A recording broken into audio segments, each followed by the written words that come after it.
Anshul talk में आप सभी का स्वागत है। अंशुल टॉक से मैं हूं अंशुल और आज दोस्तों हम आपके बीच लेकर आए हैं ये खास प्रोग्राम। और इस खास प्रोग्राम में आज के हमारे वो खास मेहमान रेडियो कर्मी अमिता कमल जी, जो कि ज्ञानवाणी दिल्ली का जो आकाशवाणी केंद्र है उस पर कार्यरत हैं। तो हमारे समक्ष इस वक्त वो मौजूद हैं, टेलीफोन लाइन पर इस वक्त वो हमसे बातचीत करने के लिए तैयार हैं। हेलो। हेलो अंशुल, मैं आपने मेरा इंट्रोडक्शन बहुत ही अच्छे तरीके से दिया, आपका बहुत बहुत शुक्रिया। पर मैं एक लाइन को करेक्ट करना चाहूंगी, जो लोगों को कंफ्यूजन रहता है जी कि ज्ञानवाणी आकाशवाणी का पार्ट है। जी Gyanvani is not a part of Akashvani. पहले जी वो हुआ करता था जी। आकाशवाणी का पार्ट है, वो इग्नू का पार्ट है। Okay ma'am. हाँ। तो अमिता जी, हम आपसे ये जानना चाहते हैं, बहुत लंबा समय आपको आखिरी ज्ञानवाणी में सुनते हुए हो गया है, तो मैम कैसा हम्म। सफर रहा अब तक आपका? बहुत अच्छा रहा। कुछ अभी तक तो बहुत ज्यादा अच्छा रहा है, पर उसमें भी 10% आप कह सकते हो कुछ बुरा इंसिडेंट भी रहा है। कैसे कैसे? अगर आप बात करें कि पहले बहुत सपोर्टिव, आपको लगता है सब चीजें अच्छे से जा रही है, आपको लोग रिकग्नाइज कर रहे हैं, आपके प्रोग्राम को रिकग्नाइज कर रहे हैं, पर कुछ चीजें ऐसी होती है जो अंदर ही अंदर, जैसे पॉलिटिक्स हर ऑर्गेनाइजेशन में होती है। कई बार आप में टैलेंट होते हुए भी किसी और को सिलेक्ट किया जाता है, आपको सिलेक्ट नहीं किया जाता, आप में टैलेंट होते हुए भी। तो ये चीजें देखने को मिलती हैं। तो मैम ये ऐसा क्यों होता है? मान लीजिए कि आप में टैलेंट है, लेकिन वहां हम्म। पर एक राजनीति वाली बात आ गई है सामने, तो ऐसा हम्म। आखिर क्यों होता है मैम? जब हम स्टार्टिंग में पढ़ाई करते हैं तो क्या हमें बताया जाता है कि पढ़ाई लिखाई करके आगे बहुत अफसर बनना है, बहुत कुछ करना है, पढ़ाई हमारी इज बेस्ट। लेकिन क्या ऐसी प्रॉब्लम आ जाती है कि हम पीछे फिर मतलब हमें धकेल दिया जाता है? आ, कुछ उन्हें वो भी कुछ ज्ञानी व्यक्ति ही बैठे होते हैं, उनके नजरिए से वो चीज, वो लगता होगा उन्हें कि ये इस लायक नहीं है, उनकी पारखी नजरें सोचती होंगी ये इस लायक नहीं है। अच्छा। और बट हाँ, ऐसा भी हो सकता है। मैं दोनों पॉइंट ऑफ व्यू से सोचने की कोशिश करती हूँ। ये नहीं है कि मैं हर चीज में नेगेटिविटी को देखूं। हम्म। हो सकता है वो इतने बड़े लोग हैं, उनमें इतना ज्ञान है, उनकी पारखी नजरें ये जज करती हूँ, ये जो स्टूडेंट है या जो ये प्रोफेशनल है, ये इस पद के लायक नहीं है, ये इस पर यही सूट करता है। ऐसा भी हो सकता है। और कई बार ऐसा होता है कि रियल में ही पॉलिटिक्स होती है। Okay okay ma'am. मैम हम ये अब जानना चाहते हैं, आप बेसिकली कहाँ के रहने वाले हैं? हमारे जो पूर्वज हैं वो मथुरा से बिलोंग करते हैं। अच्छा, मथुरा से। और आपका जो बर्थ है वो दिल्ली से है? हाँ, हमारे मोस्टली मेरे पापा का भी बर्थ दिल्ली से ही है। अच्छा अच्छा। तो मैम ये बताइए, आकाशवाणी ही क्यों चूज किया आपने? और भी बहुत और भी फील्ड हैं, क्षेत्र और भी हैं, आकाशवाणी ही क्यों आपने चूज किया? ये ज्ञानवाणी ही क्यों चूज किया आपने लाइफ में? ज्ञानवाणी और आकाशवाणी, अंशुल, मैंने कभी सोचा नहीं था मैं कभी इस लाइन में आऊंगी, रेडियो की लाइन में। जी। कभी मेरा सपना नहीं रहा। मुझे ये याद है, मैं जब पढ़ाई किया करती थी तो मैं शाम के वक्त है ना रेडियो ऑन करती थी। हम्म तो कभी कभी उसमें ट्रैफिक की अपडेट्स आती थी, हम्म सॉन्ग्स प्ले हो रहे होते थे। हम्म। या संडे के दिन मोस्टली मैं ओपी राठौर सर को सुना करती थी। सिर्फ जी। मैंने आकाशवाणी में, तुम हंसोगे मेरी इस बात पर, इवन मैं रेडियो में भी गई थी, मैं किसी को इतना वो इम्पोर्टेंस नहीं देती थी।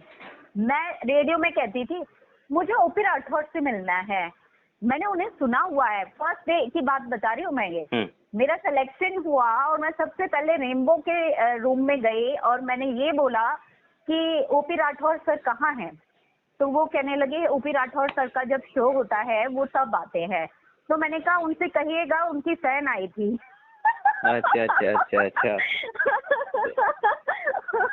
और मैं लिटरली अंशुल, मैंने यही वर्ड्स बोले थे और मैंने कभी नहीं सोचा था कि मैं रेडियो ज्वाइन करूंगी। हाँ, मुझे ये याद है जब मैं मैथ्री में पढ़ रही थी तो मेरे पापा ने ये पूछा कि तुम्हें किस चीज में इंटरेस्ट है। तो हमें जब गर्मियों की छुट्टियां पड़ती थी, 10th 9th की बात है, तो हमें एक टास्क दिया जाता था कि आप डायरी लिखेंगे। याद होगा, तुम्हें भी मिला होगा अंशुल ये टास्क। जी जी। डायरी लिखेंगे। तो मुझे ना लिखने का शौक वहां से शुरू हुआ। मैं लिखा करती थी डेली में, मैंने क्या किया आज, मैंने भिखारियों के साथ क्या किया आज, मैंने पक्षियों के साथ क्या किया, हर चीज डिटेल में मैं लिखती थी। फिर उसके बाद वो पूरा हॉलीडे होमवर्क हम कंप्लीट करके रखते थे।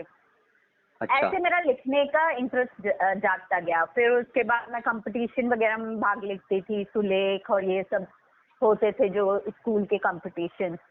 फिर कॉलेज में आई। कॉलेज मैंने बीकॉम की स्टूडेंट थी मैं। मेरे अच्छा। हाँ, मेरे मार्क्स बहुत अच्छे थे, तो पापा ने ये कहा कि पहले मेरा साइंस लेने का मन था, क्योंकि मुझे जाना था, मुझे पायलट बनना था।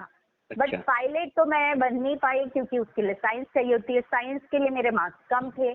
फिर अब मेरे मार्क्स उतने बेटर थे कि मैं ना बीकॉम कॉमर्स लाइन में जा सकती थी। अगर मैं एमए लेती, वैसे मेरा इंटरेस्ट उसमें था, एमए टाइप सब्जेक्ट जो होते हैं उसके लिए था, आर्ट्स के लिए। बट है ना, मेरे पापा फैमिली बैकग्राउंड ऐसा था, तो उन्होंने बोला नहीं, आपके जब मार्क्स अच्छे हैं तो आपको कॉमर्स करना चाहिए। वो सबकी मेंटेलिटी ऐसी ही होती है सभी की फैमिलीज में जी। तो मैंने कॉमर्स किया। आरजे बनने के लिए क्या क्वालिफिकेशन होना जरूरी है?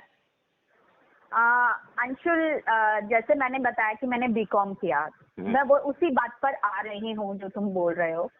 फिर उसके बाद 3rd ईयर था, तो मेरे फादर ने, उस टाइम पे कंप्यूटर कोर्स का बहुत क्रेज था, बच्चे सब, हर कोई कंप्यूटर कोर्स करता था, कोई इंजीनियरिंग लाइन में जाता था। अभी भी है नए नए ट्रेंड, ग्राफिक्स और ये सब। तो मेरे पापा ने कहा, तुझे ऐसा कौन सा वोकेशनल कोर्स करना है जिससे तेरा आगे का फ्यूचर बन जाए। मैंने कहा, पापा मैं ना न्यूज बहुत देखती हूँ, और आज तक भी मैं बहुत देखा करती थी, जिसमें दिबांग सर और ये सब आते थे, मैं बहुत फॉलो करती थी, और उनके मिमिक्री भी किया करती थी मैं, दिबांग दिल्ली आज तक। अच्छा, एक बार मुझे करके दिखाइए आप। मैं दिबांग दिल्ली आज तक इस टाइप से बोलती थी मैं, शीशे में देखकर कहती थी, कैमरामैन इसके साथ कुछ भी फेक बना के, कैमरामैन सुशील के साथ मैं, अमिता दिल्ली आज तक, ऐसे करके। Very good. हाँ, तो फिर उसके बाद क्या होता था, ये इंटरेस्ट मेरे अंदर तभी से हो गया। तो मैंने पापा से कहा, पापा मेरा ना 9th 10th से ही ऐसा इंटरेस्ट आ रहा है कि मेरे को रिटर्न की ओर भाग रही हूँ, मुझे रिटर्न लिखने में भी, राइटिंग स्किल्स में भी मेरा इंटरेस्ट हो रहा है, और कॉलेज मैगजीन्स में भी मेरे आर्टिकल छप गए थे। तो मैंने कहा, पापा मेरा इंटरेस्ट है ना पत्रकारिता की ओर जा रहा है, क्या मैं पत्रकारिता का कोर्स ज्वाइन कर सकती हूँ? तो पापा ने कहा, क्यों नहीं, तुम ऐसा करो, 3rd ईयर कर ही रही हो तो 1 ईयर का तुम कुछ कोई कोर्स कर लो। तो मैंने डिप्लोमा कोर्स किया था। कहाँ से किया आपने? मैंने national institute of mass communication, Jamia के पास है। ओके ओके, NIMC से।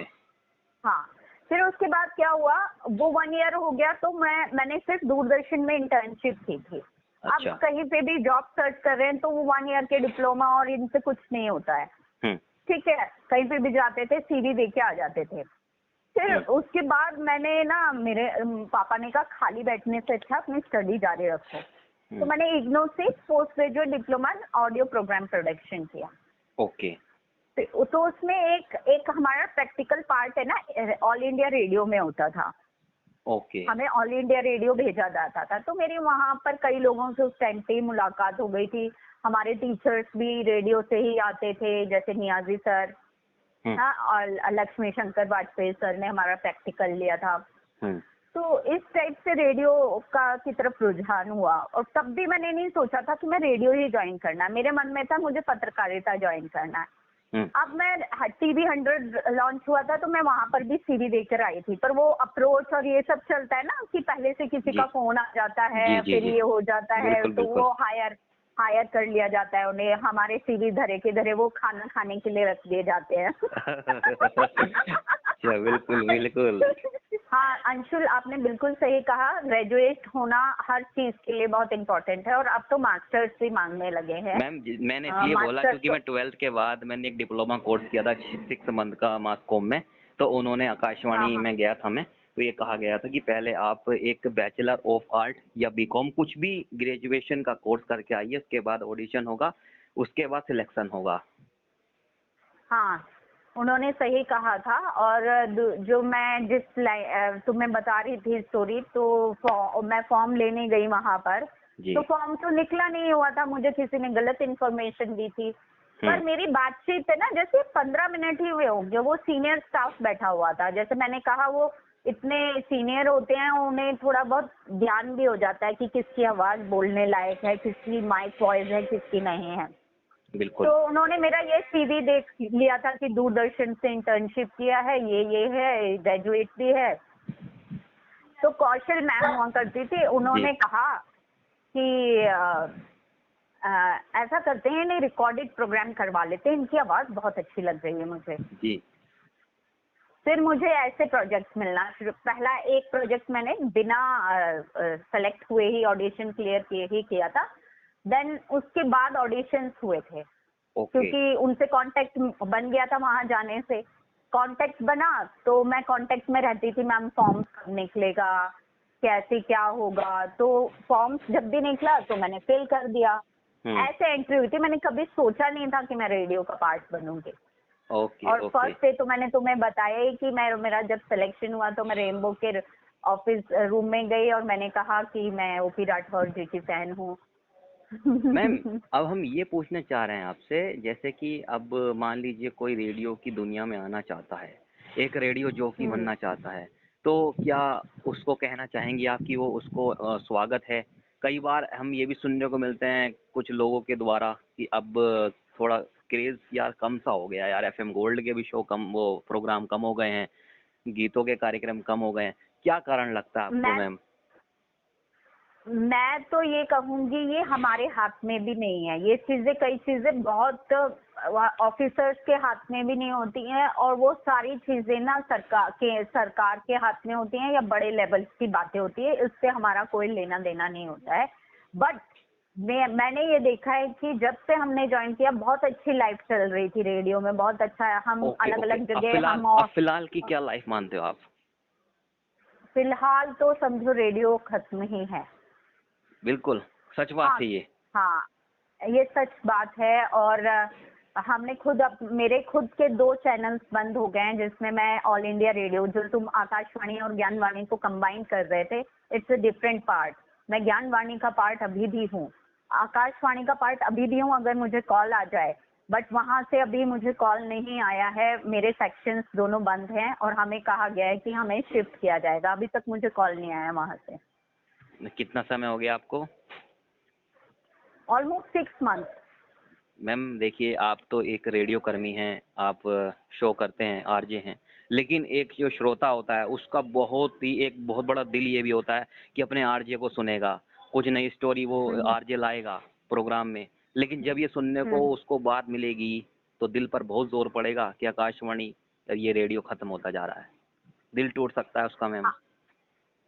हाँ, पर ये श्रोताओं को भी सोचने की जरूरत है। आपको पता है, मैं बहुत सारे, जैसे एक श्रोता ग्रुप है सुरेंद्र खुराना अंकल का, जगमोहन साहनी अंकल, ये सब श्रोता हैं ऑल इंडिया रेडियो के।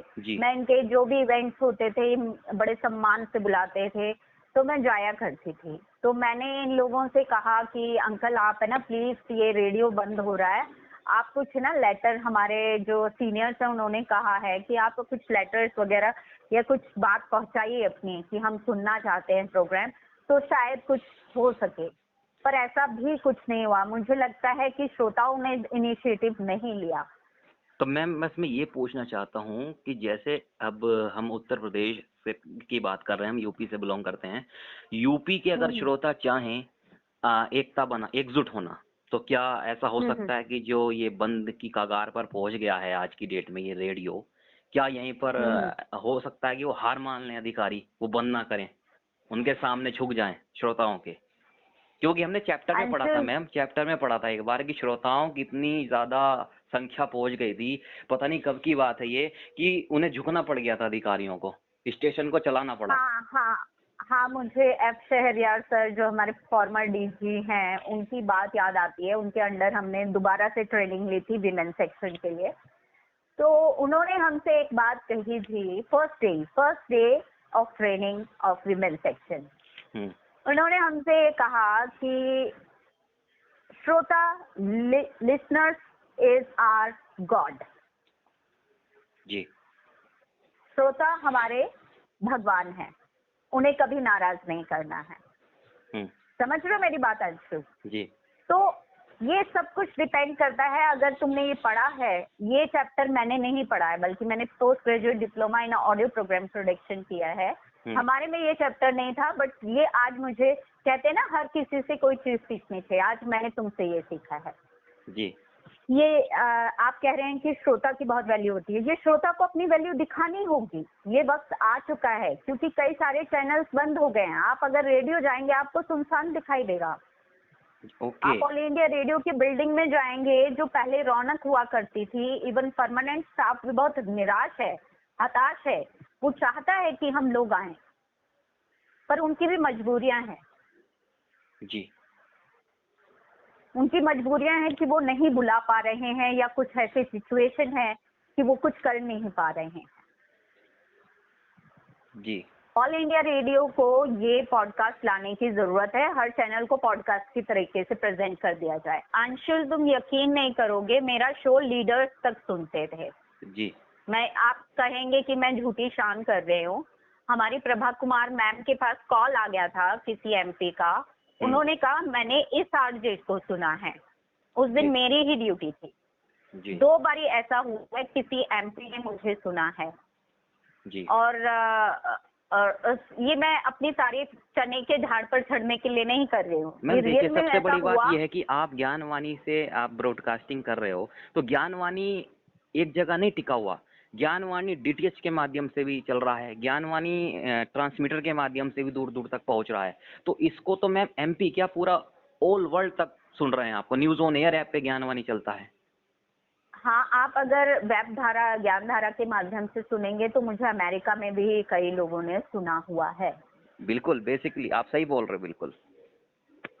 और बस ये है कि जो तुम ज्ञानवाणी की दर्ज की बात कर रहे थे, मेरी अभी किसी सीनियर से बात हो रही थी, और मेरे एक जानकार हैं औरंगाबाद में, मेरे मित्र हैं, किसी इंटरव्यू में आए थे। ज्ञानवाणी औरंगाबाद से बिलोंग करते हैं वो। उनका एक दिन कॉल आया, अभी 4-5 महीने पुरानी बात है। वो कहने लगे कि दिल्ली के स्टेशन का क्या हाल है। मैंने कहा बिल्कुल ठीक चल रहा है। तो उन्होंने कहा कि औरंगाबाद ज्ञानवाणी बंद हो चुका है, तो मुझे लगता है वहाँ पर भी असर हो जाएगा, दिल्ली में भी। तो मुझे एकदम शॉक लगा ये चीज सुनकर। फिर कुछ दिनों बाद मेरी अपने सीनियर, जो हमारे पहले स्टेशन मैनेजर सर थे, उनसे बातचीत हो रही थी फोन पर, ऐसे ही कि आप क्या कर रहे हैं, क्या नहीं है। तो उन सर ने मुझे इनवाइट किया कि आप हमारे इधर आइए, और Bhopal radio station of Gyanvani. Ma'am solution, ये सॉल्यूशन नहीं है ना कि इधर आइए उधर जाइए, सॉल्यूशन नहीं है। मैम आपने हमें अपना कीमती जो समय दिया, बहुत ही कीमती समय आपका है, तो आपका हम बहुत शुक्रिया अदा करना चाहते हैं मैम। बहुत बहुत धन्यवाद आपका। और इसका लिंक मुझे शेयर कर दीजिएगा अंशुल। बहुत बहुत शुक्रिया, आपने जोड़ा, और मुझे भी बहुत अच्छा लगा अंशुल। और मैं भी सुनना चाहूंगी क्या बनाया है आपने प्रोग्राम। ठीक है? बिल्कुल बिल्कुल बिल्कुल।